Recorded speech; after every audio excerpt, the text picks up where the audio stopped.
1958. Recording is in progress. Since 1958 and 2009, respectively, the Academic Senate has had distinguished faculty awards in teaching and mentoring. Specifically, the Distinction in Teaching Award was established in 1958 and annually has recognized exceptional Senate faculty members who have shown distinction in teaching. In 2009, another award was established, and that's for distinction in mentoring. And the Academic Senate strives to recognize and celebrate exceptional mentoring and teaching through these awards. So just to lay out who our recipients are today, you can see the slide, and I'll read just a few very brief points about them, and then we'll get into the main part of the program where I'll introduce their nominators, and their nominators will have a chance to introduce them with some slides as well, perhaps a little bit of roasting. And then the awardees themselves will get a chance to talk, and we'll have a little bit of time at the end as well to have some open discussion, hopefully. Pleased to first recognize that the recipient of the Academic Senate Distinction in Teaching Award for faculty at UCSF who've been here 5 years or fewer this year is Stephanie Shaw, PharmD, Master of Education, Assistant Professor of Clinical Pharmacy in the School of Pharmacy. Dr. Shaw is based at Parnassus and is the course director of the Neuroscience and Therapeutics Integrated Theme in the School of Pharmacy curriculum. She also currently serves as the Divine Family Endowed Chair for her project focused on health equity professional development for pharmacy learners and pharmacists. The recipient of the Academic Senate Distinction in Teaching Award for faculty at UCSF more than 5 years is Marika Kuttner, PhD, who's a professor of cellular and molecular pharmacology in the School of Medicine.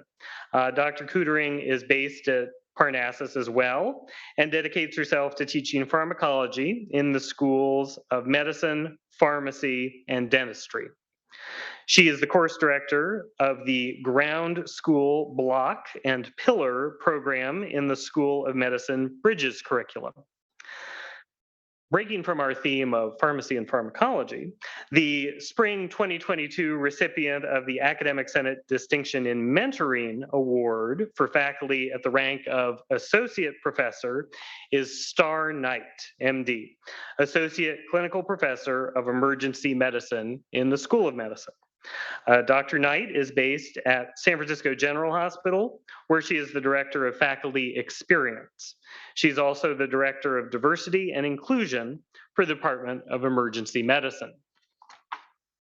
And then finally, the recipient of the Academic Senate Distinction in Mentoring Award for faculty at the rank of Full Professor is Marilyn Stebbins, PharmD, Professor of Clinical Pharmacy in the School of Pharmacy.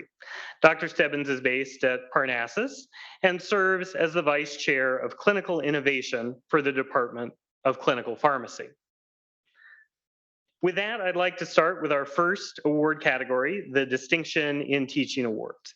And remotely, we have Dr. Rupa Tan, Assistant Professor in Clinical and Molecular Pharmacology from the School of Medicine, who is the nominator of Dr. Shaw and will give an introduction. So now if I remember to press the right button, we will hopefully see Dr. Tuan. Excellent. Rupa, would you like to speak? And I can try to click through your slides. Sure, thank you so much, Steve. So if you don't mind going to the next slide. All right, so it is my privilege and honor to be introducing Dr. Stephanie Shaw for UCSF's Distinction in Teaching Award. Stephanie and I actually went to the same undergraduate institution a long time ago, and while our paths didn't cross there, given our similar interests and passions, I feel like it was only a matter of time that it did. At UCSF, our expertise in neuroscience brought us together to initially co-teach and now co-direct the Neuroscience and Therapeutics block in the School of Pharmacy, and it's been an incredible pleasure to do so. I nominated Stephanie for this award because Stephanie is an exemplar educator and she is truly an inspiration to work with. Regardless of the circumstances, Stephanie does not hesitate to pour her entire self into improving student learning and the student experience. Stephanie tackles difficult tasks quickly and effectively, and she does this even when the tasks are ones that others may shy away from. Next slide, please. Something that I noticed about Stephanie very early on is that she readily and skillfully incorporates novel and effective teaching tools with enviable ease. She's also invested in making sure her colleagues, like me, keep up with the times. She takes the time to patiently explain her new tools to the rest of us who are inevitably just a couple of steps behind her breakneck speed. In this way, Stephanie embodies the saying, "A rising tide lifts all boats." Next slide, please. Stephanie and I also share a strong interest in incorporating diversity, equity, and inclusion into the curriculum, and this drive led us to creating and implementing the health equity curriculum in the School of Pharmacy. Stephanie's vision and hard work made this possible in 2020, a year that was already packed with extra work given the emerging pandemic. And what is especially amazing to me is that she did all of this while co-directing a course and completing a master's in education at UC Berkeley. Stephanie focused on evaluating the new health equity curriculum for her master's thesis.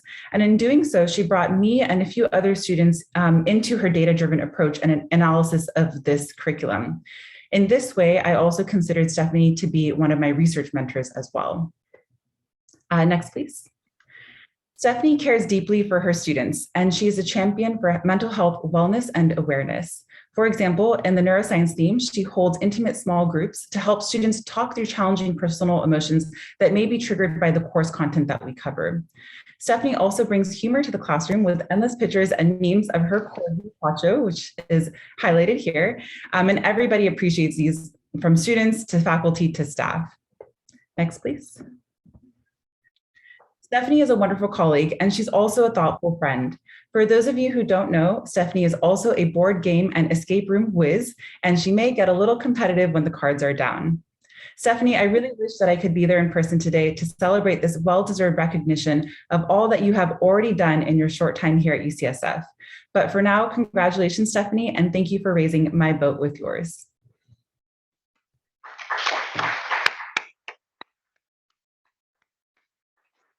Well, congratulations. And Dr. Shaw, with that gentle roasting, the mic is now yours. For you.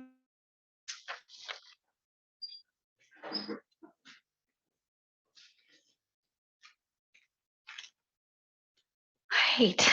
Thank you so much for that introduction, Rupa. I wish you were here so I could give you a hug, but she recently became a new mother, so she's got many more important duties to attend to. So I'm Stephanie Shaw. I'm a little nervous to be going first, but happy to share with you all my journey and some of my thoughts on teaching.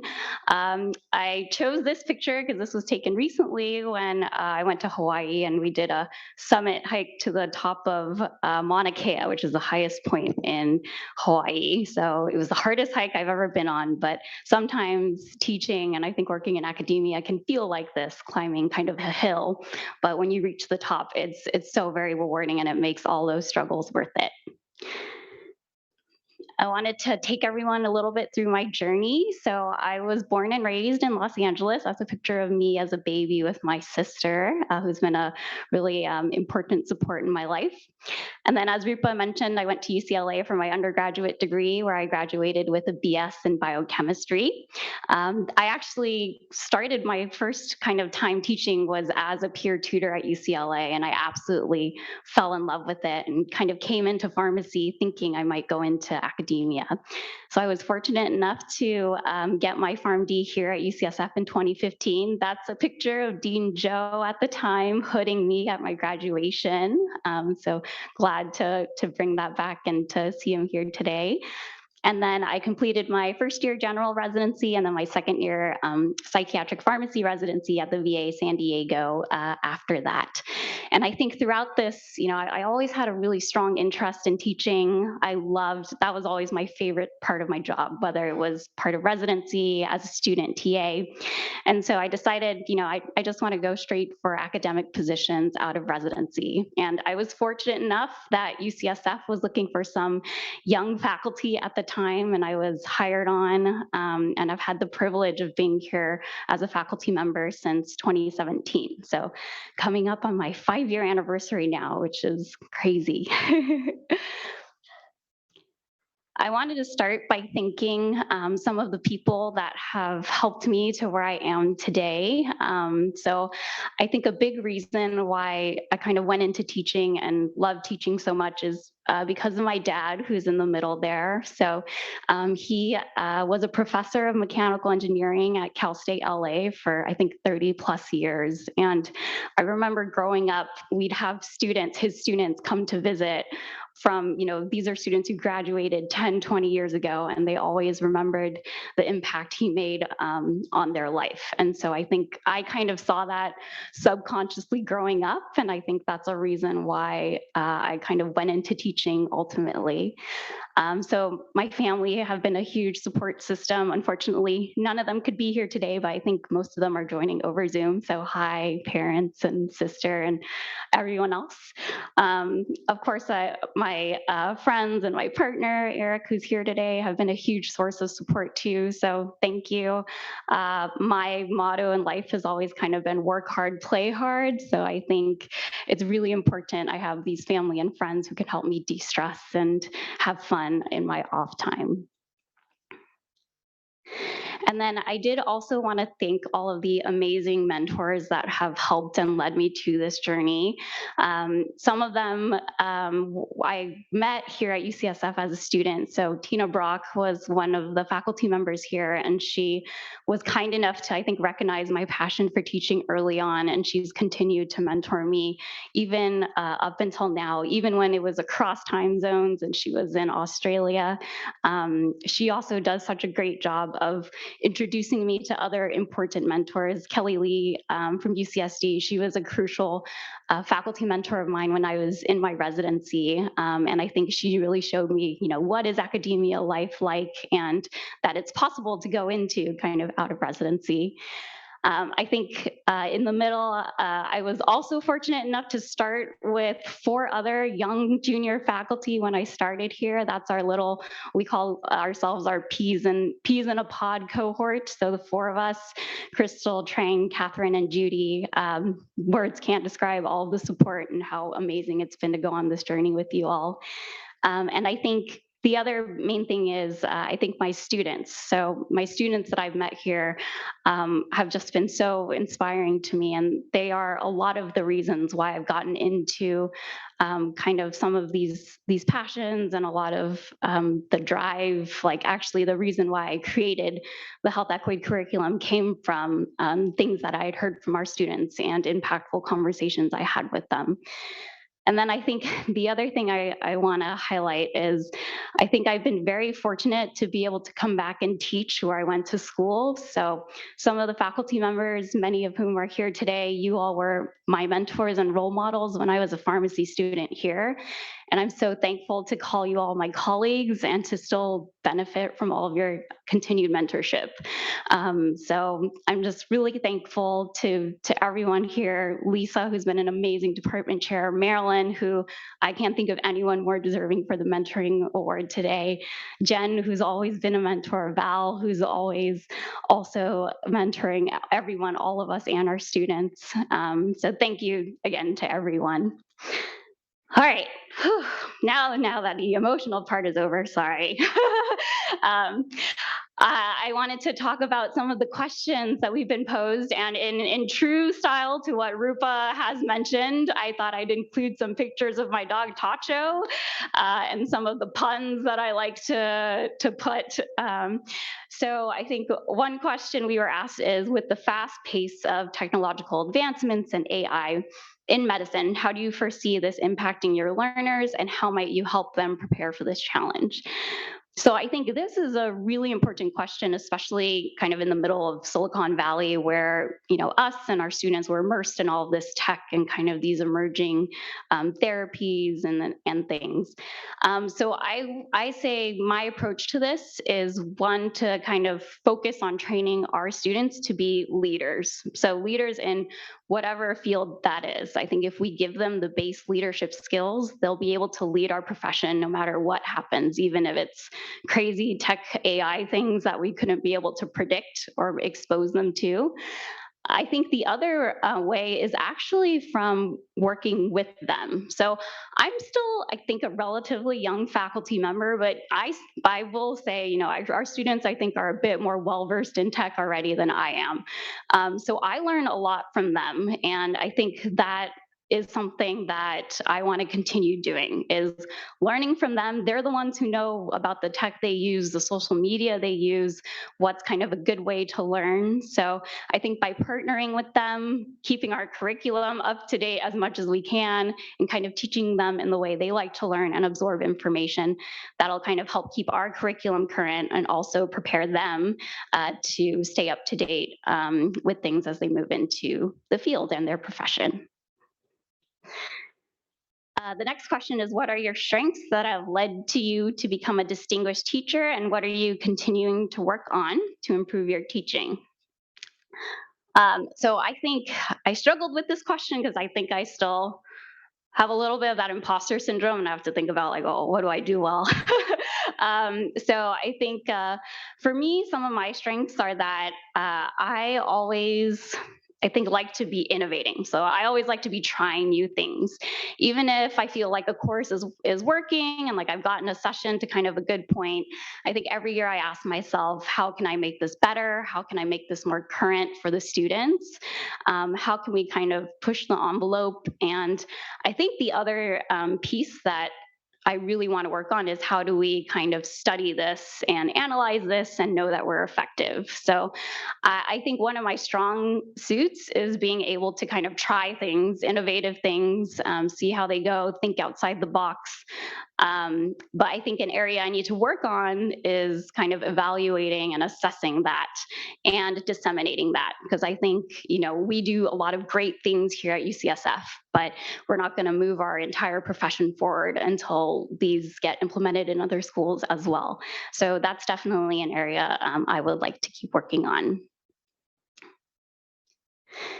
And then the last question is, in your current teaching role, how do you meaningfully promote UCSF's commitment to diversity, equity, and inclusion in education, as well as patient care or research? And how are you approaching your own growth to improve in this area? So I think, as Rupa had mentioned, she and I started this health equity curriculum in 2020, which we are continuing to iterate on. So now it's been spread throughout the second year, and things that we're going to be working on in the next few years is spreading it throughout the entire curriculum. So first 2 years of didactic, also ideally into experiential. And that's an area every day I'm working on that curriculum. I feel like I'm learning something. And even though people, I think, sometimes see me as like an expert, I by no means feel like one, and by no means want to ever feel like I'm an expert in DEI, because I think that's a really important aspect of doing work in DEI, is that you're always growing, you're always learning. And so I think for me, the next step that I want to work on is learning and growing in this space from our students. So I'm really excited to be working with some of our students in the next coming year in kind of working and improving on this curriculum, but also to start working with the community more. So I do feel like that's a piece that's kind of missing, is I really want to work more with our community, these populations that we're actually going to be serving and hoping to improve the health on, and including them and introducing them to our students early on so that they can kind of get that experience and also learn and grow in that way as well. So with that, that's everything I had. So I'll pass it back off.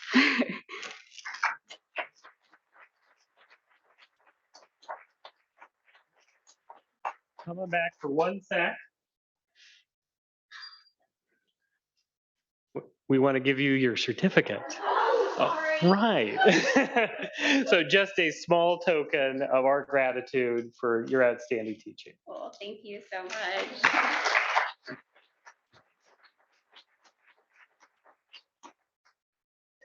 All right. So next, I'd like to introduce Dr. Catherine Hyland, professor of biochemistry and biophysics in the School of Medicine, and she's the nominator for Marika Kuttner.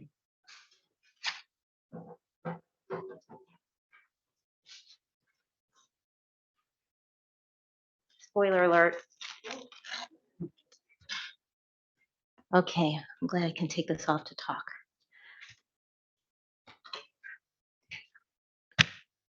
Hello, everybody on Zoom as well, and everybody here. So it is my great privilege and honor to introduce my dear friend and colleague, Dr. Marika Kuttner. I can think of no one more deserving for a Distinction in Teaching Award than Marika. I've had the great privilege of working closely with Marika. In 2002, we both joined faculty here at UCSF as basic science educators. And in fact, we even worked together as postdocs before that at the Cancer Center when it was still over at Mount Zion.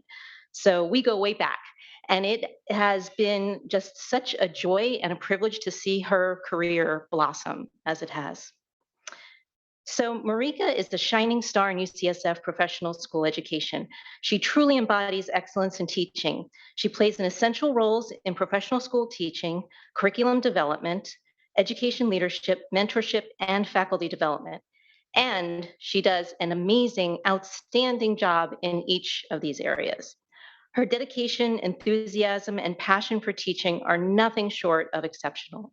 She truly stands out among educators and is beloved by her students and faculty colleagues alike. So I have so many things to say and share with you about Marika, but I only have 5 minutes, so I'll try to summarize. So when Marika is not at work, you may find her swimming, hiking, gardening, sipping wine, running on the beach with her dog Betty. And I'll show you as I'm talking, I'll show you a couple other pictures of Marika with colleagues, mainly from conferences. We had a lot of fun when we go to conferences, apparently, when I was looking back at all these photos. So I'll share some of those with you as I go. So to share a little bit more specifically about all the things that Marika does, she teaches and oversees pharmacology content, as you heard, in the schools of medicine, pharmacy, and dentistry. And in the School of Medicine, she is the course director for the ground school block, which is the first course for entering medical students. And she also directs Pillar, which is a program for students who need extra support preparing for the USMLE Step 1. She teaches pharmacology, and I'll lighten it up here a little bit. She teaches pharmacology throughout the School of Medicine pre-clerkship curriculum, as well as in the clerkship year in Foundation Sciences and Foundations 2 course. And she also facilitates small groups in the core inquiry curriculum. She played a leading role in the design of the School of Medicine Bridges curriculum. She actually served as the chair of the Bridges Foundational Sciences block design team. And she's currently on the Foundations 1 Operations Committee. And she also teaches in the School of Pharmacy. There seems to be a pharmacy theme here today, and dentistry. And in the School of Pharmacy, she oversaw the pharmacology component, the development of the pharmacology component of the newly integrated curriculum. A key factor that makes Marika stand out as an outstanding educator is her effective teaching style. She is both a skillful lecturer and small group facilitator. And I personally have had the pleasure of watching Marika teach numerous times, from pharmacology lectures to faculty development workshops here at UCSF, as well as at national meetings. She is warm, approachable, she has a wonderful personality, and that combined with her sense of humor puts learners at ease. She brings patience, humility, respect, and empathy to the learning space, which are attributes that are more important than ever. In doing so, she creates and fosters a safe and effective learning environment. Marika's teaching methods are creative and innovative, and she focuses on case-based active learning modalities to really engage her learners. Another characteristic that makes Marika, okay, I'm going to wait on the other slide. Another characteristic that makes Marika stand out among educators is the way that she puts her students first. And she really targets the content to where the students are at. She meets them really where they're at. She skillfully deconstructs complex topics and explains concepts in ways that students can understand using analogies everyone can relate to and memorable mnemonics. And I don't have these written down, but I even remember some of the ones from her teaching. So if I remember correctly, we'll test their mnemonics here. So doxorubicin, its toxicity is cardiomyopathy because rubies like doxorubicin, rubies are red and heart is red, so it's cardiomyopathy. And cisplatin, I like this one. So cisplatin, its toxicity is renal damage, and cis rhymes with. So I've always remembered that. So she goes above and beyond with offering extra office hours, even on weekends. And importantly, she treats every learner with respect, equity, and inclusivity. Her guidance and support help students build confidence as well as develop skills for their lifelong learning. In addition to her outstanding skill in teaching students, Marika is also a highly respected teacher of teachers. She facilitates faculty development workshops on several topics at UCSF and at national and international meetings. I've had the great pleasure of developing and co-facilitating workshops with Marika many times over the years, and I can honestly say that she is truly a gem to work with. Talk about rubies. She's definitely a gem. She is creative and innovative, flexible, she has a great sense of humor, and she engages her audience. Marika she's warm and encouraging, and that personality really puts everyone at ease, and her concise teaching style is as effective with the faculty as well as with her learners. In addition to her teaching, curriculum development, mentoring, and faculty development, Marika is also a national leader in pharmacology education, founding the International Pharmacology Interest Group, or FIG. And amazingly, along with all of this, she also finds time to engage in scholarly work and is involved with several educational research projects. So in summary, I will raise my glass to you, Marika. Marika is a talented, dedicated, and enthusiastic educator who truly embodies excellence in teaching. Marika is a joy to work with and is a constant source of inspiration for both her students and colleagues alike. She is an exceptional and valuable member of the UCSF teaching community and most deserving of this award, and I offer you my great congratulations, Marika.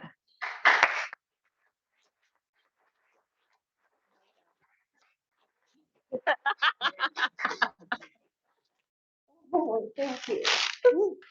I'll whack you in the head with it. Oh, wow. Okay. That's the downside of being here a long time. There's lots of pictures of you floating out there. So, a mentor of mine who I respected very much told me, when you give a presentation, you are going to first tell the people what you're going to tell them, then you tell the story, then you summarize the story. So I will tell you, I'm going to thank a lot of people. My mentor also told me, don't use too many words on the slide, so it's going to be mostly pictures. So I'll thank a lot of people, then I will answer the questions briefly, and then I will thank you for your attention. So in summary, this is going to be one big thank you. So main point, thank you. There will be a test at the end. So my journey, I did all my undergraduate and PhD training in the Netherlands. I studied biopharmaceutical sciences at Leiden University in the Netherlands.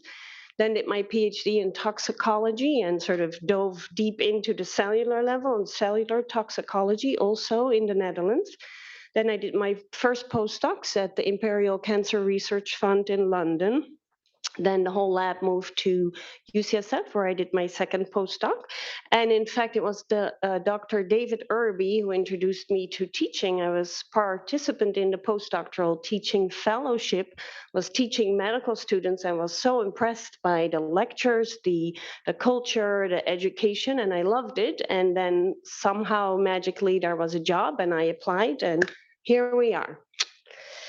So now, main message, thanks. So thanks to family, friends, colleagues, students, sports, well-being, animals, UCSF, the whole community. And I was going to do a quiz asking you to pick out who I am in this picture, but I'll take it easy on you. And so I was born number 3 out of 4 children, and that taught me many lessons early. So there was always people ahead of me who knew more than I do. And there's also people behind me who I can turn to and sort of be useful to them. So I'm never the expert. So thank you to my family in Holland. And they're all still there, so this time would not be convenient for them to be here today. Thank you also to my San Francisco family, of course, for balancing work with life. And my animals are a big part of my family. Thank you to my fantastic mentors. So the one about the thank you, the summary, the preview, and the conclusion was Dr. Masters, an outstanding educator in her own right. And her mentor and my mentor too, I really had the privilege of working with Dr. Bert Katzung, who I didn't pick up his interest in astrology per se, but I do know Monday evening you can see a meteor shower around 10 o'clock at night. He was fantastic lecturer, exceptional scientist.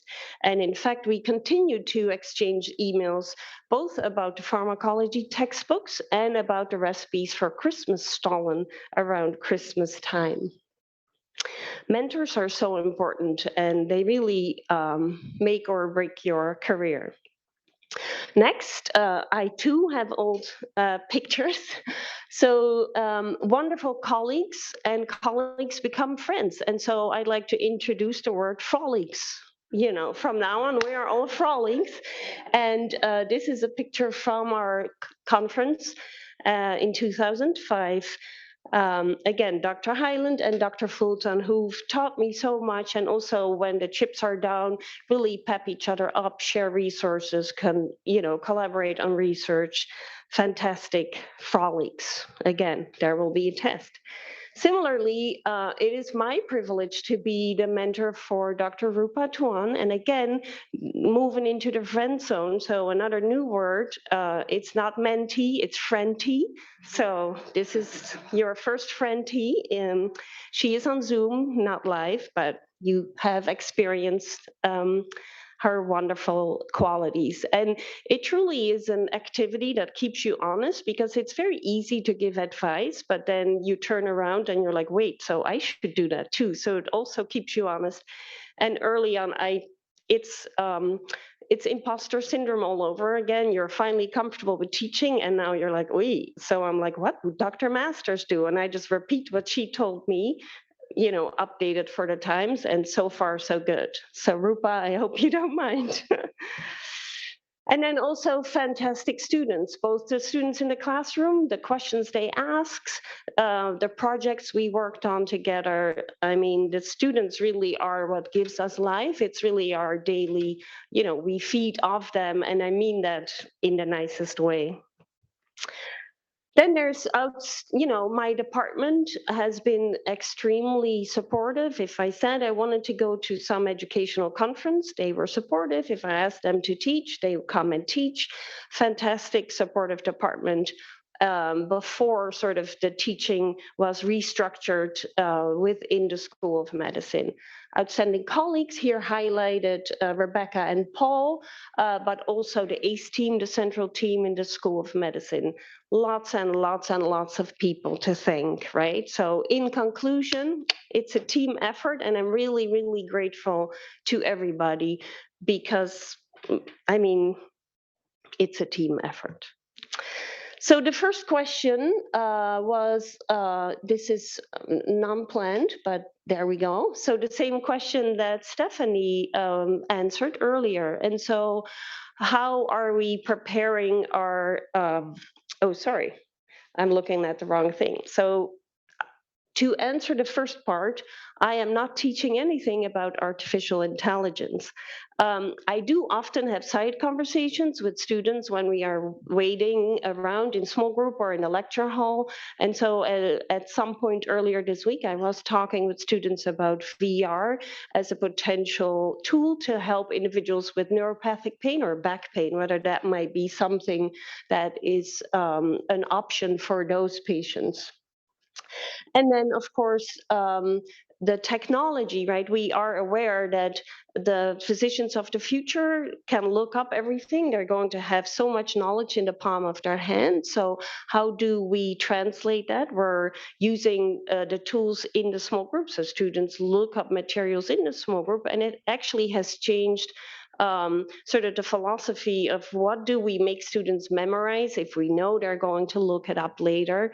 And so that sort of led to a shift in sort of not memorizing every detail, but rather learning to apply the knowledge and knowing that they can look it up later. And in fact, along with Stephanie, we sort of want to do research. What is the right balance? You know, what do they need to memorize, always know, versus what is it that we can feel confident is okay to look up? And so we're threading that at the moment. So what are my strengths, and what am I continuing to improve?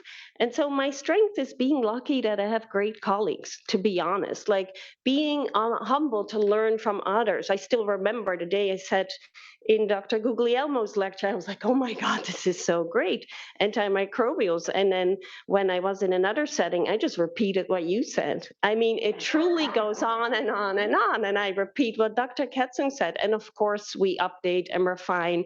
And I read 40 hours of outside material for this, 20-minute lecture, just in case this question comes up. But in the end, it truly is learning from others, being open to learn from others, and remain ready to learn from others. I also think teaching pharmacology is probably more, it's very cool. So, hey, I'm lucky with that as well. An area to improve is, as we're more aware, and the times we live in, right, there are more and more problematic histories, problems with how clinical trials are done, how inclusive are the medications we talk about, who are these trials even done on, and to sort of talk about that in a sensitive way without also making everybody so despondent that it's only negative. I really have to learn a lot about that. And again, I turn mostly to colleagues. How do you say this? How do you say that? And then try to put it into words that I feel not like a fraud saying them. I have to make it my own. But again, relying heavily on colleagues is the trick. Second message of today. And then similarly, right, UCSF is committed to diversity, equity, and inclusion. And, you can sense a theme. I rely on others who know more in that area than I do. I don't have that lived experience. So one of the things both students and faculty have developed toolkits. So we use toolkits to review our materials. Are we doing the right thing? Are we not doing harm? And then going to as many workshops as our jobs allow. And in fact, I was in a workshop that Dr. Knight led. So hello, full circle, learning from others.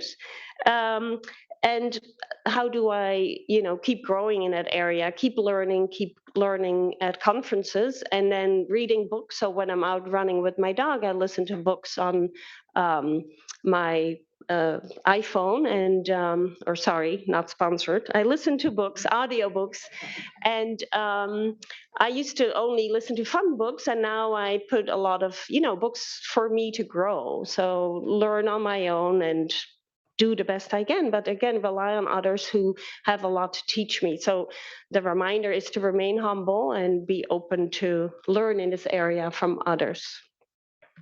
So in conclusion, thank you. I told you so. This was going to be the main message, and I mean it. So thank everybody, because I couldn't have done it without everybody here. So thank you. Okay, I learned. I'll stay. Thanks.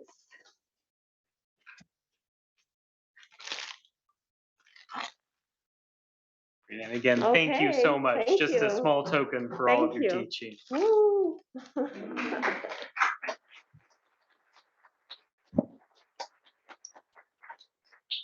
Well, great. Now we'll move to our next category, which is distinction in mentoring.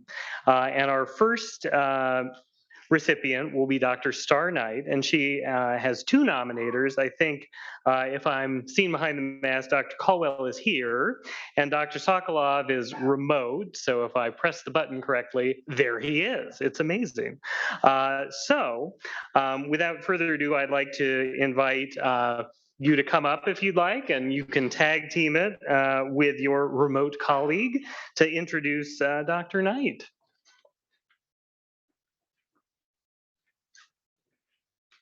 Thank you. Good afternoon, everybody. My name is Chris Caldwell. I'm Chief of Emergency Medicine.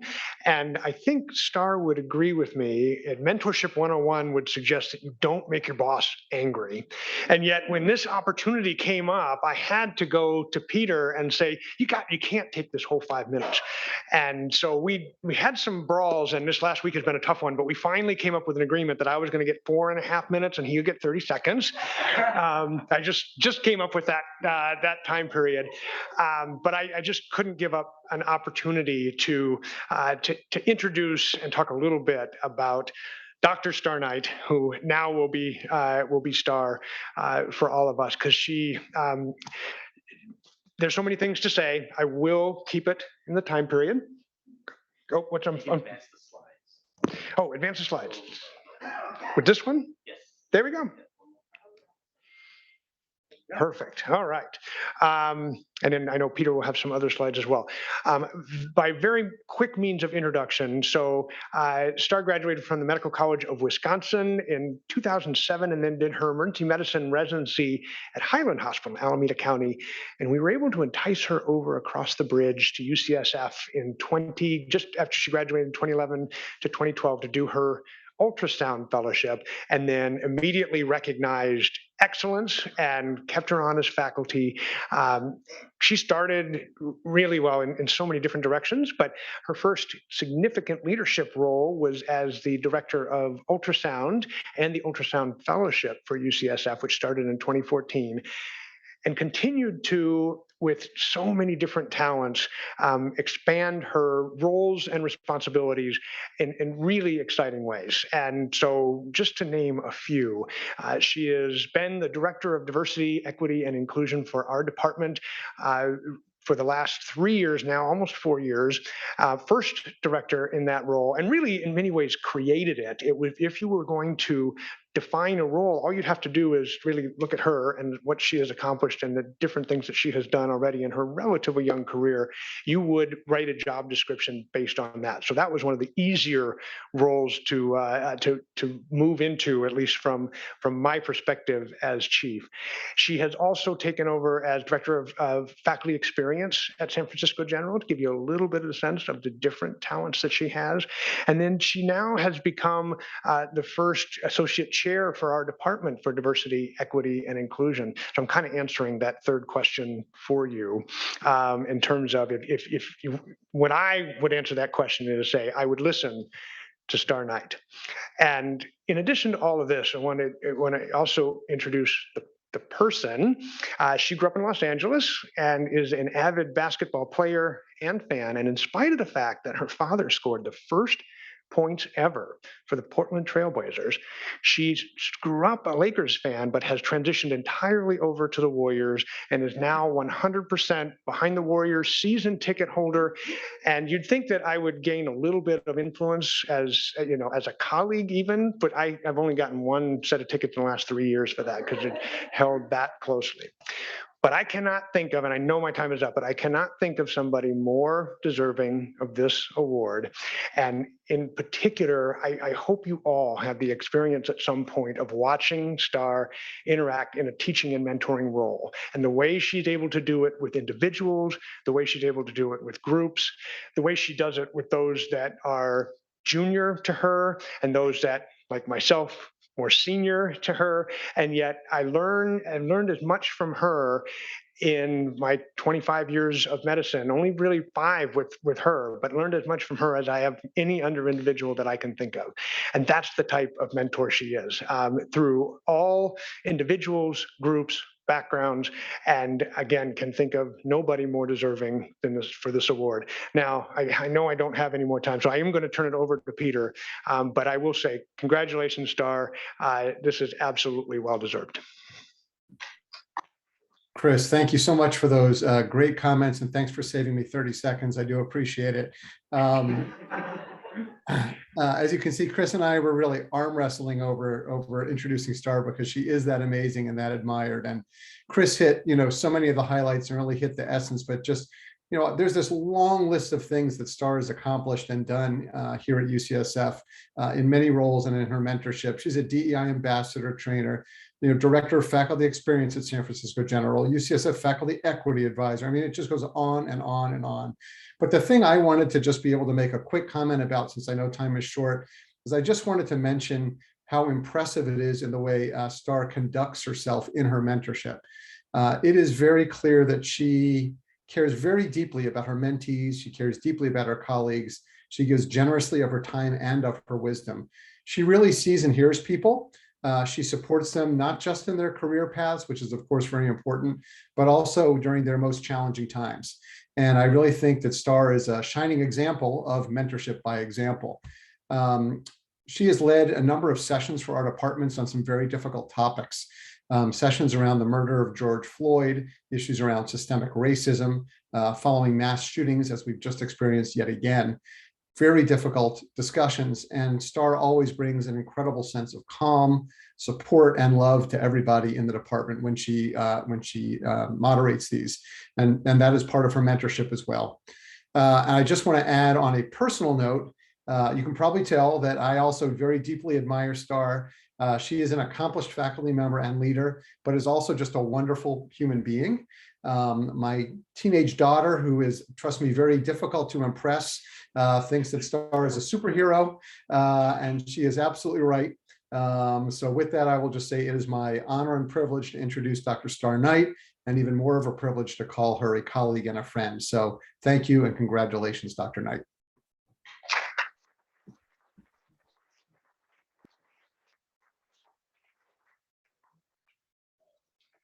Oh, thank you. Thank you for everyone watching at home, for everyone here. In true emergency medicine fashion, I was walking over here with my wife and inherited a patient. So someone had a medical emergency right in front of me. And so, I first off want to thank the Academic Senate for recognizing me for this prestigious award. I have a few slides highlighting individuals that have helped inform my mentorship style and have helped to support me along the way. And I also just want to thank the Academic Senate and UCSF for allowing us to meet in person. And I recognize we're meeting in person, not in the way we normally would, but being able to be in community with one another is huge for me and a great impactor of wellness. And considering the times that we're dealing with, we need every ounce of joy that we can squeeze out. So thank you for having this in person. Am I using this? Okay. All right. So thank you for doing that. So I would like to start off by just talking about my original mentors. And these are my parents. They've always instilled the importance of education. They've always helped to support a strong sense of self-love, of self-worth and value. And they've supported my interest, my vast interests growing up. They've enrolled me in numerous STEM enrichment programs growing up and supported my athletic career, going to countless basketball games throughout the years, and have always instilled the importance of creating opportunities for others. They've both been fantastic examples of service to the community.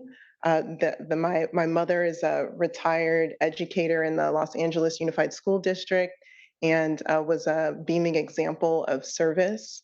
My father, after retiring from his professional basketball career, essentially dedicated the rest of his career to serving others. And so they were huge examples of how to serve others and how to create opportunities for others, and just instilled those principles into me at a very young age. I'd also like to thank my nominators. That was wonderful. Dr. Peter Sokolov, Dr. Chris Caldwell, thank you so much for nominating me for this award. In addition, the chairs of the Faculty Development Committee in the Department of Emergency Medicine, that's Dr. Mimi Liu, Dr. Kayla Enriquez, and Dr. Jeff Tavis. I'd also like to thank a few of the mentors that I've had throughout my life. Some of which are spanning the full gamut, and obviously don't have enough time to thank everyone, but starting back in undergraduate medical education with Dr. Ernestine Willis at the Medical College of Wisconsin, Dr. Jocelyn Freeman Garrick at Highland Hospital, and then two very important mentors here at UCSF, Dr. Michelle Guy and Dr. Renee Navarro. And these are just a few of the mentors that continue to shape my career. I have numerous peer mentors that continue to support me, and I would be remiss if I didn't thank my lovely wife for all of her support and her wonderful family for welcoming me with open arms. I think that in thinking about putting together slides for this is a very different talk than I'm used to giving. And I'd say that some of the main themes that have informed my mentor style have centered around creating community and cultivating community, serving others, and have really centered around teamwork as an approach to doing so. And with no further ado, I've alluded to basketball being, and it's been alluded to even before I got here, being a part of my journey. Basketball is my first experience with chosen family, and traveling and competing with a team from a young age immediately afforded me the opportunity to have 10 to 12 sisters along my side. And 10 to 12 sisters to learn from and to grow with was really wonderful. Playing at a Division I level was an amazing journey and really solidified the true meaning of teamwork, sacrifice, and cultivating community. And I think that those principles around teamwork and community cultivation were two of the main reasons why I was drawn into emergency medicine, and has informed the way that I practice medicine and informed the methods that I use as a mentor. These are all pictures. I have no words, and that's partly because emergency medicine physicians have the attention span of gnats. So we need pictures. And so I have a few slides thanking some of my mentees, some of my peer mentors, and highlighting some of the work that I've done. In the spirit of community building, one of the curriculums and programs that I helped create that I'm really proud of was this retention curriculum, which was really targeting residents of color, residents from the LGBTQ community, and those are two communities that I'm from, and essentially cultivating a community for these learners and for junior faculty. I essentially would have folks over my house. I'd have a speaker series. I made sure and made deliberate efforts to ensure that the speakers were from these communities and could relate to the learners and their experiences. And although it's been difficult to maintain during the pandemic, we've tried different ways to try to sustain and maintain those communities. It's been a huge part of making me even feel more welcome within the department, and has been shown to have had a pretty positive impact on the learners in creating community in that sense.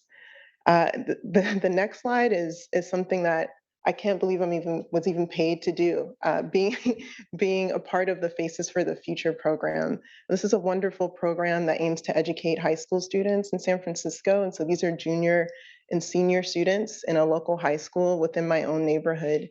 And it's a huge program. Within this program, I was able to precept students through 7-week internships. There were 3 of these throughout the year, and I did this over consecutive years. And I didn't shield them from anything. They come into the emergency department. We had discussions about when things get too much, we can step away. And we had some pretty amazing experiences.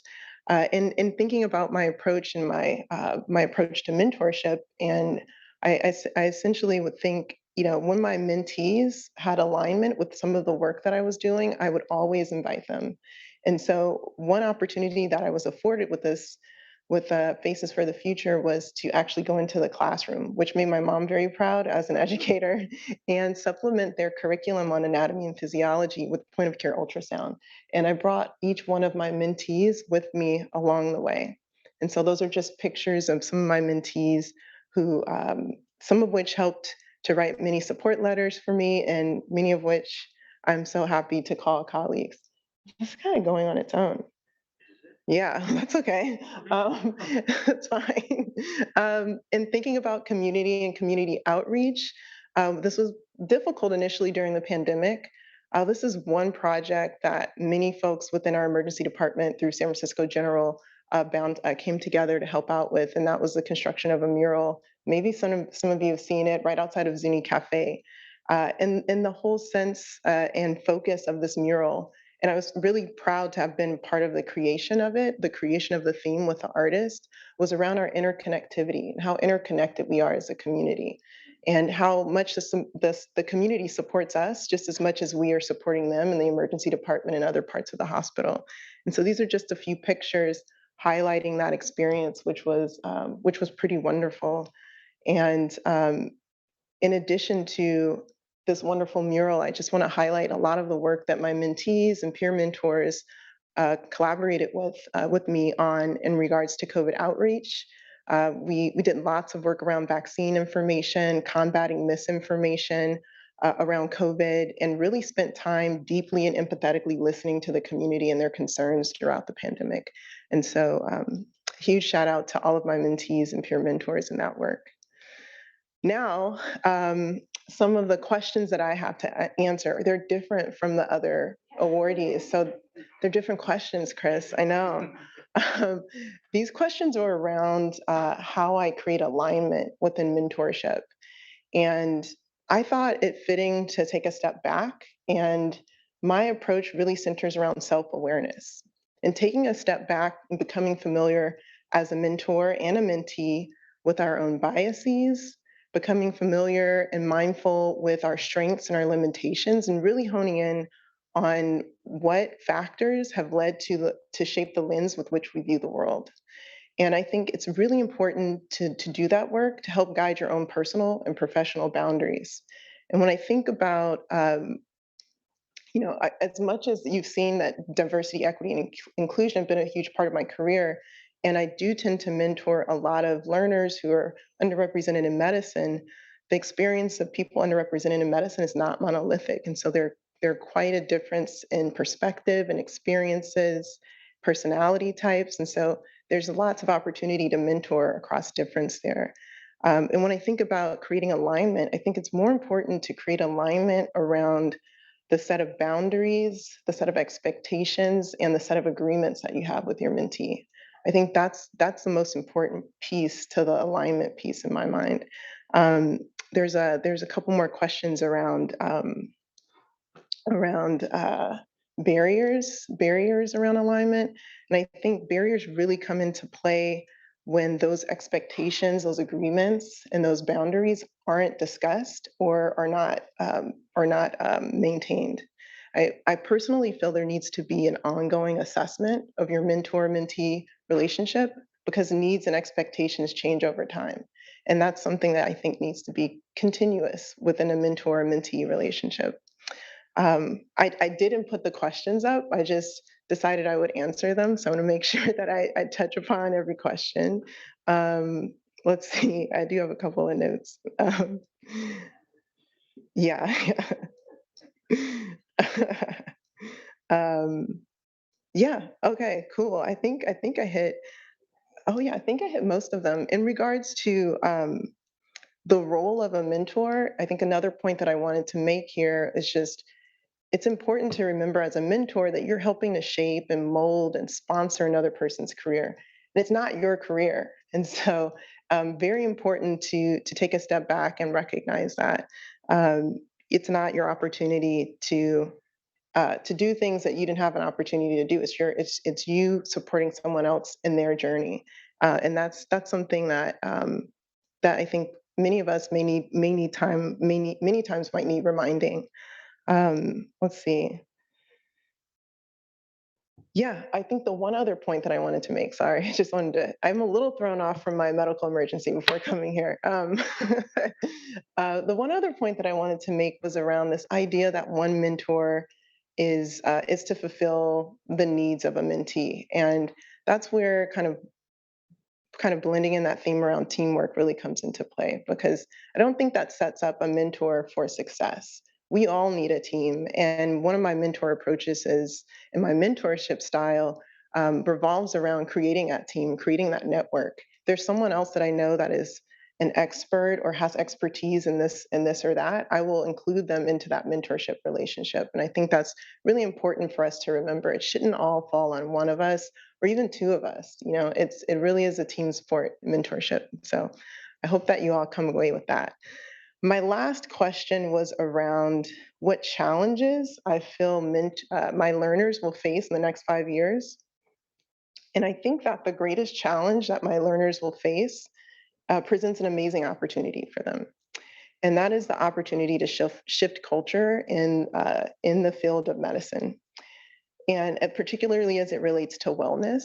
And so, you know, there've been some small shifts already, but the more that we acknowledge the environment and the culture that we're in medicine and its effects, the more it is we're going to have to actually act on that and actually make meaningful change. Now, we've all heard the stories of how those that have come before us have walked uphill in the snow in both directions to get things done, and we've all you know, and that being a metaphor for how strenuous the work conditions were for residents previously and for attendings. And although there have been some changes to work hours and some acknowledgement of diversity, equity, inclusion factors, I think we definitely have more work to do as it relates to wellness. And that's the biggest challenge I think our mentees will face moving forward. I think, I think that when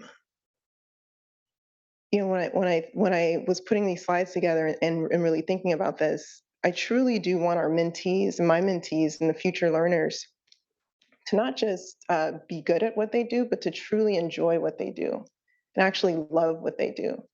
We're no longer in a time where we're going to be seeing colleagues that are in their 70s and 80s practicing medicine.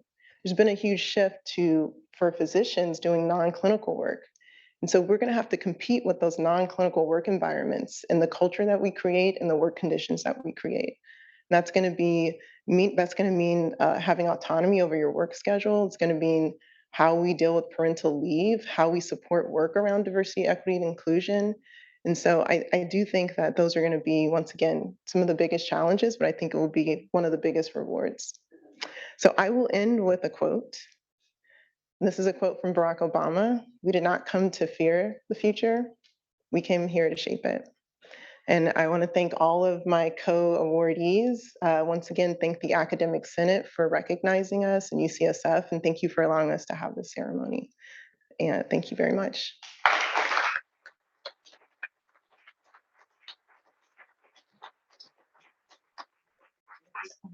All right.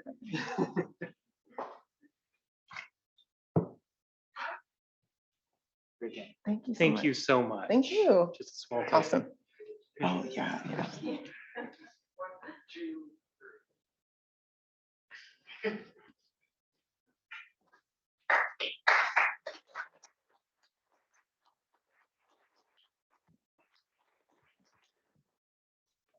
All right. And so our final awardee this afternoon is Dr. Marilyn Stebbins, and her nominator is Dr. Jennifer Kokohoba, PharmD, MAS in Clinical Pharmacy in the School of Pharmacy. And I see Jen approaching the dais.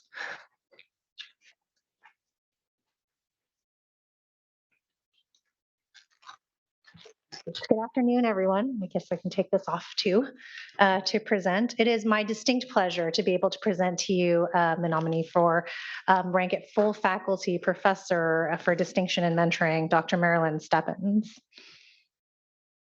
There we go. There she is. All right, so let's start with kind of the boring dossier components of Dr. Stebbins' career. For those of you that don't know Marilyn, she actually is one of ours. So she graduated from the UCSF School of Pharmacy. And you can see here, she became without salary faculty, sort of informally before she actually formally joined the faculty in 1999. And she received her rank of full professor in 2005, also achieved the role of vice chair of clinical innovation in 2013. So those are just the facts. I think probably those of you that know Marilyn Stebbins know that I was probably presented with the hugest challenge of trying to describe Marilyn in 5 minutes. And you can just see by her, she has a diminutive stature, but there's a big package of personality in that 5 foot that she's got there. So I'm going to try to give you a little bit of a flavor and maybe give some rationale for why Marilyn is such an amazing mentor, what has led her to become such an amazing mentor. So one of the reasons I think that Dr. Stebbins or Marilyn has had such a broad reach in faculty mentoring is due to actually a confluence of several factors. One of them is just her broad clinical experience. She's worked pretty much everywhere. So from community pharmacy to ambulatory care, she was a quality assurance director in the VA health systems. She's worked for the Mercy Medical Group as the pharmacy director of clinical programs, and she also directed drug utilization for them. It's just her reach into the different areas of practice is so broad and has brought her to meet so many wonderful people that she's just the person to connect you with whoever it is that you're looking for. Marilyn probably knows them and can provide a good introduction to that person. I think we all know too that at the core of mentoring is just basic good teaching skills as well. And Marilyn is a decorated educator and faculty member. She has won numerous School of Pharmacy teaching awards. I counted on her CV over maybe 20 Dean's Apple Awards for teaching. She's received the Long Award for teaching. She was the UC Davis Site Preceptor of the Year. So all of these awards, I just think, are continued evidence that she's an amazing teacher, and that extends into her mentoring. The last piece on this is that there's just too many trainees of different professions to probably count. And what I'll say is when you look at Marilyn's CV, she very modestly only lists her formal mentee relationships. And so when you look at the count, if you're just kind of counting by sheer volume, you're like, okay, that's appropriate for someone at the level of full professor. But I think we all know, or those of us that know her know that only scratches the surface of all the informal mentoring that she provides. It just doesn't do justice to the day-to-day work and time and generosity she gives of herself to anybody really who asks her of it. The common thread, I think, to her clinical practice experience has been the opportunity for this multidisciplinary collaboration. And although her listed expertise is in the field of pharmacy, her verb for team-based care, her strong communication, and really her leadership skills have really allowed her to spread her net of influence quite widely beyond pharmacy, across different professions to nursing, medicine, and dentistry. And her informal mentoring includes, clinical mentorship, career mentorship, research mentorship. She kind of does it all, really. And whether she spends an hour with you or many hours, Marilyn selflessly is dedicated to helping people really develop to their full potential. It's just star quality in a mentor.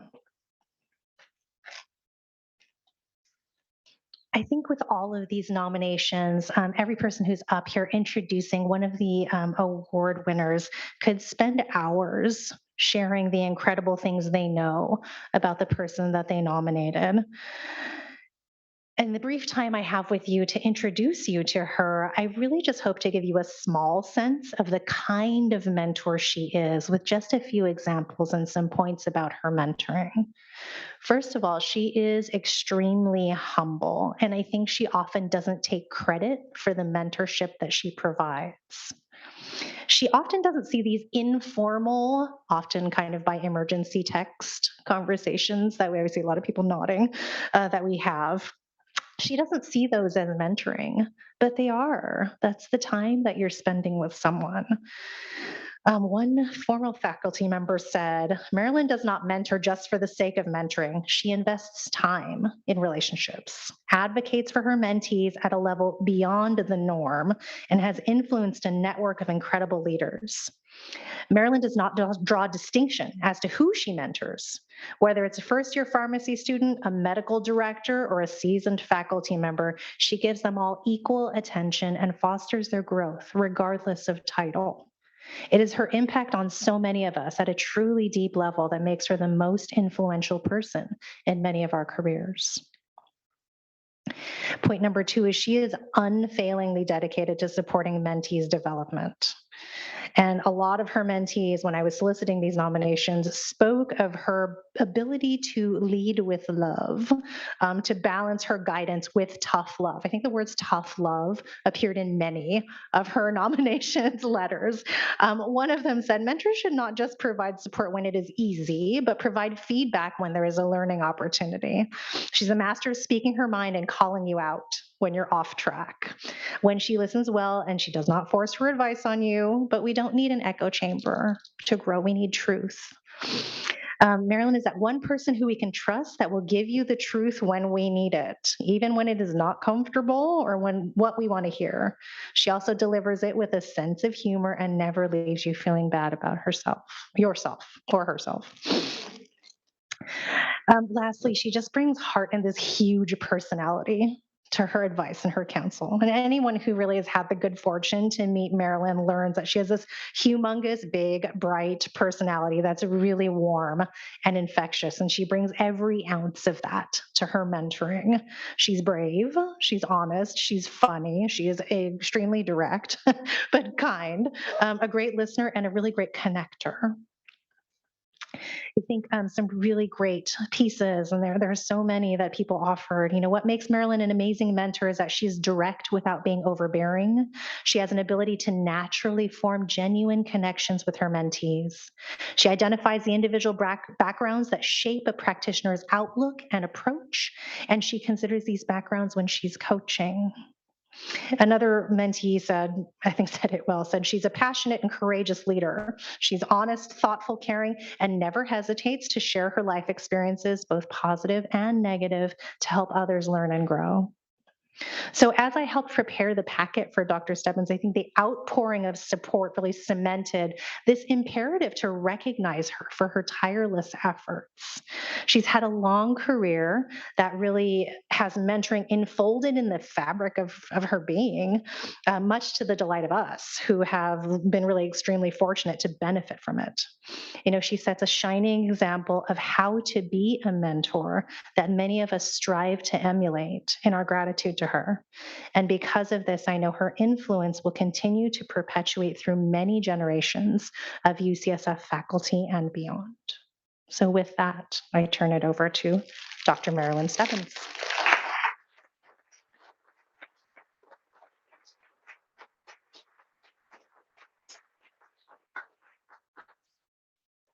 Jen's going to make me cry. So thank you. And it's really tough to be last in this group. And Star, I didn't write my questions out either. So I was so thankful. And I wish I could get up here and say ditto, but I think Star is a shining mentor, so that wouldn't be fair to her. But I have to say I'm incredibly humbled. And I'm retiring in less than a month. And so I actually retired in February, but I'm on recall until the end of June. And this is truly the greatest honor of my career. And I'm going to stop for a second so I can go on. So this is where it can be funny. So I do have a bit of a twisted sense of humor, and I get that from my father, who was the absolute king of bad dad jokes. And I have a huge family. I have 8 brothers and sisters, and a lot of them are right here. They'll do anything for an excuse to get a dinner in San Francisco. So, but I have to say that my parents were sometimes good cop, bad cop when it came to helping us grow up. And my dad was always the good cop and the funny guy. He was a family practitioner who I learned a tremendous amount from in how to care for people. But my mom was the drill sergeant. She was the one that got us educated. She was the one that truly, made sure the house was clean and everybody did their jobs and we knew our responsibilities. And so I think I took a lot from them. But I have to say, I was raised by my siblings. I was really not raised by my parents. When you're number 6 of 9, in a big Catholic family, and you go to Catholic schools and everybody else is, 6 of 12 or 13 or whatever, you think that's normal. And this is anything but normal. And when I think of my siblings, and I looked and I thought, okay, what could I get out of mentoring from my siblings? And I think someone said that Marika said that, she got wisdom from the older ones and she mentored the younger. That isn't. We survived. Literally, we were beating on each other half the time, locking each other out and playing jokes on each other. But what I did learn is life skills, and I learned tough love, and I learned how to be resilient without knowing that word. And I learned to really care. And I really care for all of you. So you will wonder, coming from this monstrous family, how I ended up with one child. Well, we're still not sure how we ended up with one child because we were actually looking at none. But our fabulous, fabulous daughter, Lindsay, I think we knew, and I knew how much I loved my job and my profession, and how much I loved having a family and someone take care of me, and how I knew my limits, and I could do that with one. And I'll also say that when I look at my mentoring and how I care for people, I think I learned it from my daughter. She parented me. And growing up, I remember in junior high, she gave me a shirt that said, "No judgies," that she made, and she made me wear it. Because she said, Mom, sometimes you're kind of judgmental, and you need to know someone's story before you talk about them that way. And I was like, yikes. And it really made me step back and think about what it means to truly mentor and care for people. And she used to also tell me, Mom, I need you to sit down. You never sit down, and breathe with me. 3 deep breaths. And I think I took that also in my mentoring when I get crises in my office, or when we're out running and someone falls. It's like, come on, guys, 3 deep breaths. We can all get through this. And I think lastly, what Lindsay taught me was, Mom, maybe you should listen a little bit more and talk a little bit less.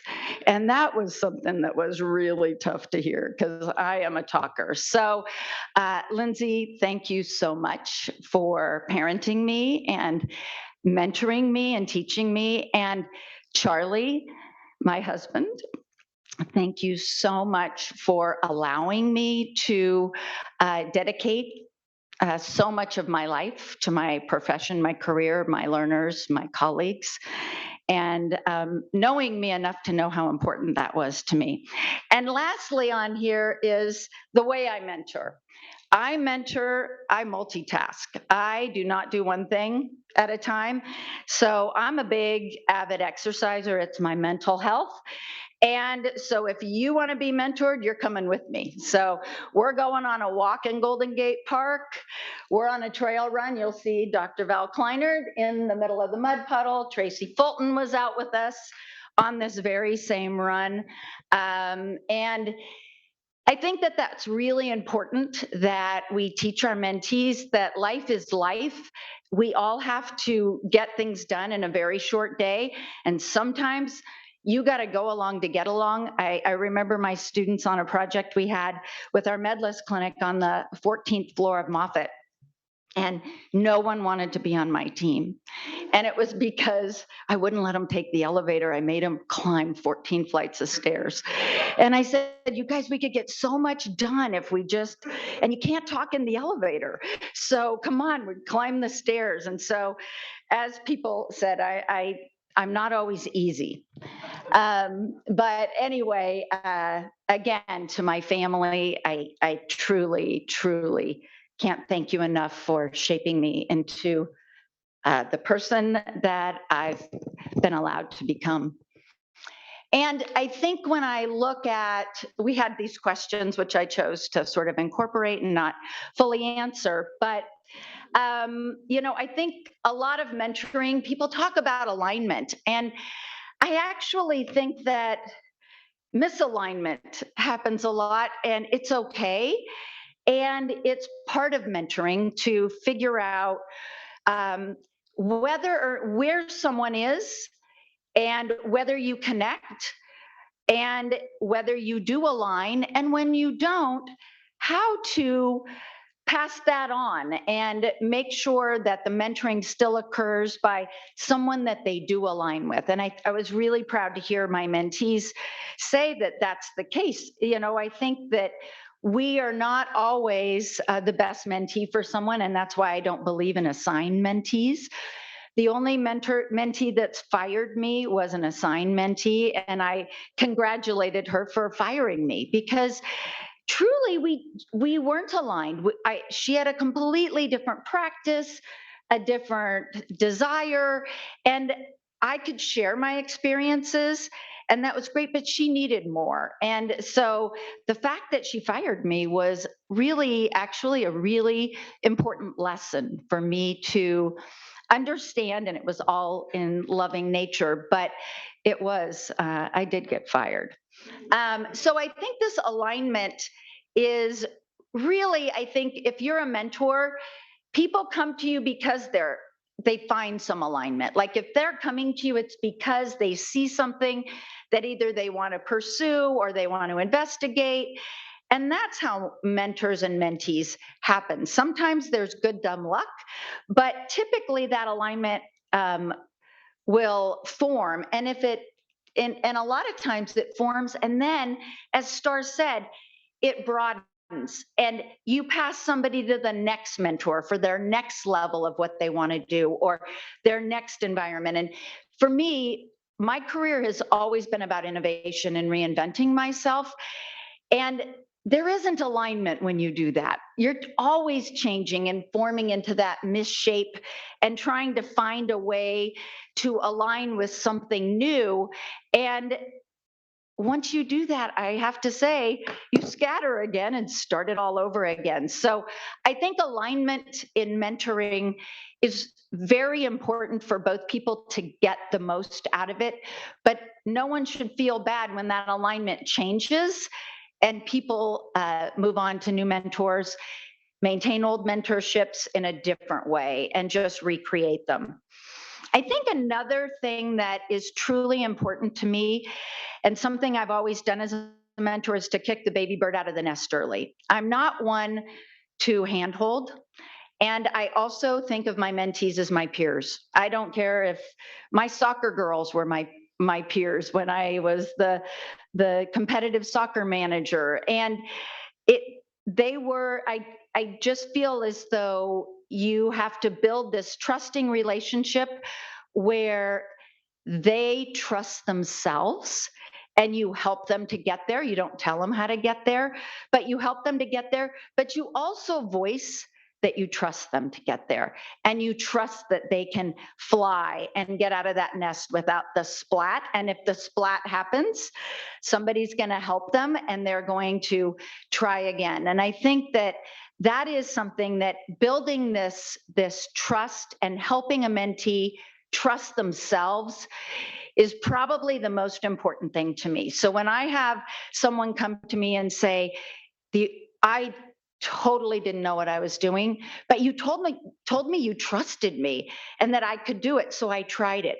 Then I know I've won, because that's what I think a mentor should do, is put somebody out there to put themselves out there and then achieve what they can achieve and help them when they falter. And everybody knows that I love to create new things and reinvent myself and my career and help other people think about that. But I failed a lot.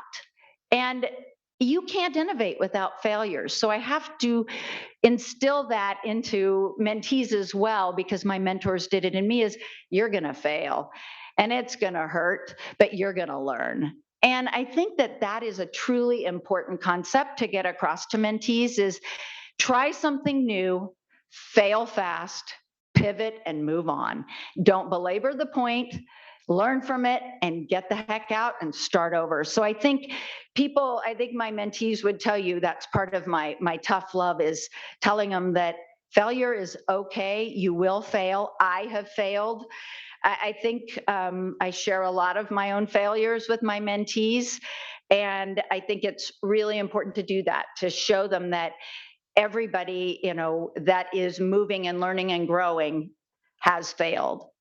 And then I think lastly, in my sort of mentoring philosophy, is this whole idea of joy, laughter, and humor. And again, sometimes I think my humor is a bit twisted, and I'm sure my students do too.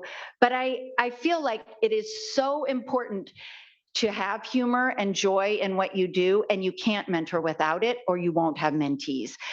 If they don't see that you are joyous about what you're doing, they're not going to come back. And if you're not doing mentoring from a joyous place, I don't know why you're doing it, because it's a lot of time and effort. And if you're not getting that joy back from it, something's wrong. And so I always tell people, I have the most charmed life. I have truly, I've just been incredibly fortunate. I've been incredibly fearless, and I've been incredibly lucky. But I would tell you that it's because I've had people before me that instilled joy. My very first boss in the VA, old-time pharmacist who thought he knew nothing, who was one of the brightest, most brilliant people I knew, he made everything enjoyable. He taught me how to laugh at myself when I was so mad at people. He taught me to see the humor in it afterwards. I just remember, this is kind of an off tangent, funny story, but these guys were all in their 60s and 70s, and I was in my late 20s. I was the young buck coming into the VA trying to start this clinical program. And they used to play the most crazy jokes on me. And they would send me out with my white coat. They'd take all the cotton out of the pill bottles and tie it together. And then they'd tape it to the back of my white coat. And I would walk all through the clinic with a tail. And nobody would ever say anything, and they just laugh. And I just remember thinking, the VA could be a really daunting and sad place. That made people laugh. And the joy it brought them a whole lot of joy. But the joy that it sort of brought to the workplace, brought to my professional life, and brought to everything was truly, it impacted me. And so I think in everything I've taken forward is that joy, that humor, and that fun. Now, I think we have a lot of challenges ahead of us, and one is this pandemic aftermath. Star alluded to the fact that it's so wonderful to be in person. Mentoring is hard over Zoom. Mentoring is hard anyway, but having learners and colleagues not even practicing in person, as well as not learning in person and not being able to come sit in an office and pour their heart out in person is really difficult. And I think we're going to have to figure out how we bring this cohort that our pandemic just influenced back into the fold and learn how to do this and get them to trust us and believe that we can get them through this, because it's been really difficult. And if we have to lock down one more time, I don't know how we're going to do it. And we're going to have to figure that out as mentors. And with that comes all the mental health challenges. I am not trained in behavioral health. I wish, Stephanie, I had your expertise, but I feel like I'm doing more mental health counseling than anything in my mentoring, and especially during the pandemic. And that's also with patients and colleagues and the things that have just happened to people. It's been really tough. So I think we're really going to be challenged as mentors with that. The other thing that's been incredibly important to me is really how do we bring diversity, equity, and inclusion into our mentoring and into our practices? And how do we get to those communities that we've now identified glaringly that have such incredible health disparities? And how do we bring the right people to the right place at the right time to get people care? And mentoring through that's going to be challenging. And I think it's something that we have to do because these health disparities gaps have become so incredibly highlighted with the COVID pandemic. And we can't turn back now. We've got to take care of these people. And I've always had my mentor, Dr. Helene Lipton, and my Partners in D grant really helped me think about the populations that we need to serve, the underserved. We don't need to go out to the people that get all the services. We've got to figure out how to get to the people that need us and do things differently, because if they're not coming to us now, why do we expect them to start coming to us? We've got to get to them. So we have to mentor to that. And then I think, how do we model team-based innovation and change the practice of medicine? One of my really awesome mentees, Crystal, is out in Black barbershops doing hypertension management. How dare us think that everyone should come to us for care? Why aren't we going to communities? So we have to learn to mentor to some of those really tough things that some of us may not even know how to do. Some of us may never have done it, and we have to be brave. And we've got to go out and we have to actually get that done. So with that, I'd like to thank so many people. And I know I've got some of my early peer educators who went out in the early Medicare days into the hotels in San Francisco and jerry-rigged their computers in 2006 to give them Wi-Fi to help people that were limited English and had absolutely no money, who previously got Medi-Cal and now had to get a Medicare benefit, went in their communities and helped them, and now have fabulous careers helping the underserved in our public health system. I think of that, and I think of, they were just tremendous mentees and taught me how to care. And there are just so many people in here that were mentors and mentees. I call him my little brother Tim up here, who brought him into faculty, and I always called him my mini me, and he's like 6'4", because he believed in many of the things I did, and he was such a great mentee, but taught me so much on how to mentor. My dean, Joe. My chair, Lisa, who just gave me all the time and energy I needed to do this. It was truly important. My nominator, Jen, who I learn from every single day, because I swear to God, I've never been to her office when there hasn't been a student in there. And she's also been a great research mentor for me as well. But I think some of the ones that have been my proudest mama moments have been the faculty I chaired several search committees, and they're now, Stephanie is a product of one of those searches, and there's 5 young female pharmacists who I couldn't be prouder of. They make me so proud every day, and I just look and say, the future is bright, because I see them mentoring our future. And as I retire, I feel like I can just sail away. These guys have it, they've just got it dialed, and they can do this. And it makes me really hopeful for the future of healthcare, the future of interprofessional care, and the future of the health of our society. So thank you very much. I'm tremendously humbled by this, and everybody that's on Zoom, thank you. Thank you for all of your support and fun times that we've had over the years. So thank you very much.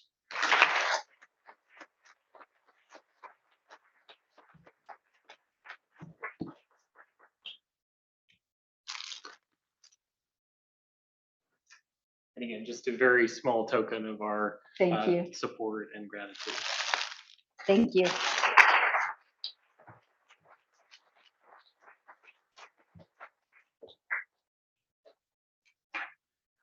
Well, those were some inspiring talks today. I know I learned a lot for my teaching and mentoring.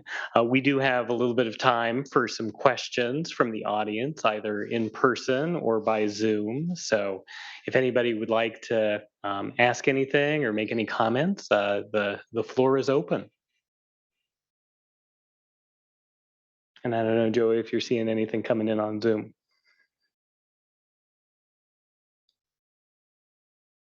All right, well, you know, do I see a hand there? No, that was a false move.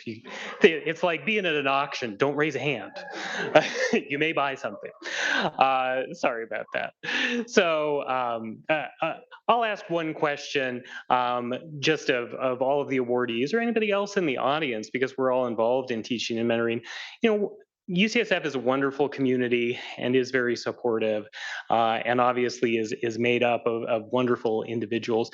What can we as an institution do to foster great teaching and mentoring? And you guys are examples of it, but you know, we really look to you to make recommendations that we can give to the higher ups in the institution and always say, this is what could further improve the environment for these sorts of activities.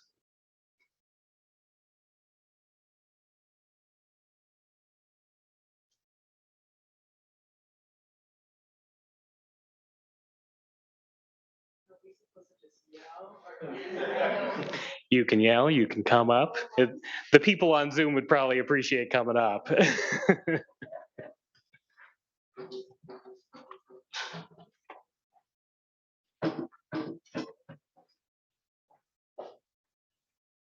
Okay.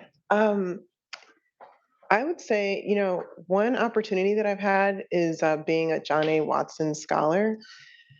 And part of being a John A. Watson Scholar means that I was afforded the opportunity to essentially create almost like basically an all-star team of mentors. And because I had this, because I had backing from the dean as a scholar, I was able to connect with folks in leadership that I would otherwise have no business just asking, going directly to and just saying, hey, will you sit with me every however often and review my career and my progress?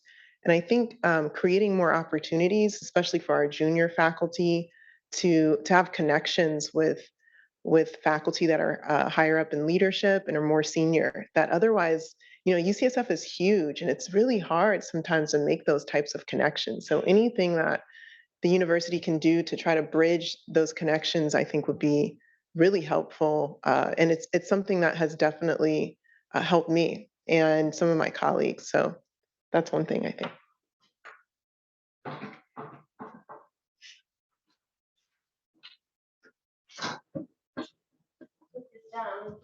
Take it away from me. So you know, okay, the answer that I don't want to give, but in the end, if we want mentors who need to do a job, if we want them to both have wellness and not spend the 2 hours they've left in the weekend with me to mentor me, somebody needs to buy out their clinical time. So I hate to say it's money, but somehow make it happen that this is a possibility for people to do within reasonable time. And so that could be creative thinking about who is a mentor, because maybe I can learn a lot from somebody who has lived a certain life in a certain community. I mean, I'm not only asking about money, but sometimes it has to be said. And so I'll take the fall and Say it. I said it.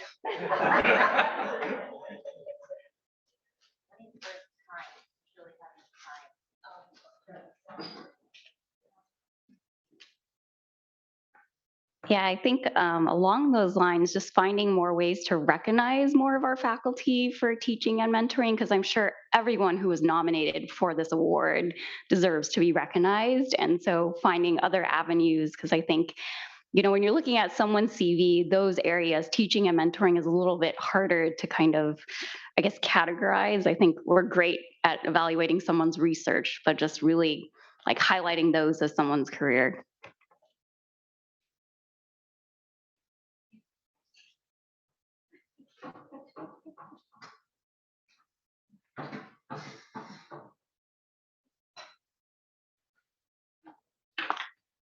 Yeah, I would say, as you know, somebody who gets the privilege of reading CVs every week as part of CAP, there are lots of opportunities in there to highlight teaching, and I would encourage everybody to do that. You know, obviously, you guys have been recognized for your excellence, but everyone deserves the opportunity to be recognized for their individual excellence, and don't be shy. Put it in there, you know, because as somebody who is that one level removed on CAP, we don't know everybody personally. And so your CV is your opportunity to explain what you do. Because UCSF is so vast and diverse, right? And that's actually one of the wonderful things about the culture here is we have a group of faculty who do so many different things, and we evaluate each other, even though we are all so different and do so very many different things. There are some campuses where there's just a clinical cap or just an academic cap, for example. And I think the culture that we have about trying to understand where everybody comes from and what they do is really one of the secrets of why UCSF is so successful. I would echo one thing that Star mentioned is the opportunity to meet other folks in the university, and particularly leaders. And one thing that I benefited from was the Coro Leadership Program. So there's a plug for that for any faculty who are interested in learning a little bit more about leadership. It's a very well-established program here that runs every couple of years. And that was very worthwhile. Got to meet not only a cohort of people of my own generation, if you will, but also the senior leaders at UCSF. And it really reinforced my faith in the institution, because it can feel very impersonal here. It is vast. And you know, when you just come for the first time, you're like, who are all these people and where am I in this vast enterprise? But we can all find a place. So I think that those comments are really well taken. And yeah, I think, you know, again, being able to buy time for people to do these sorts of activities is really important. And, you know, that is present sort of at all levels, from departmental and divisional all the way up to the top. And, you know, to reinforce that awareness is really key. Any other questions or comments? All right, well, again, I just want to thank you all for attending in person or by Zoom. And again, thank all of the honorees today. Really, work like what you do is what makes UCSF so special, and our trainees and mentees so lucky. And so thank you for doing what you do. It's really our honor to be able to honor you today.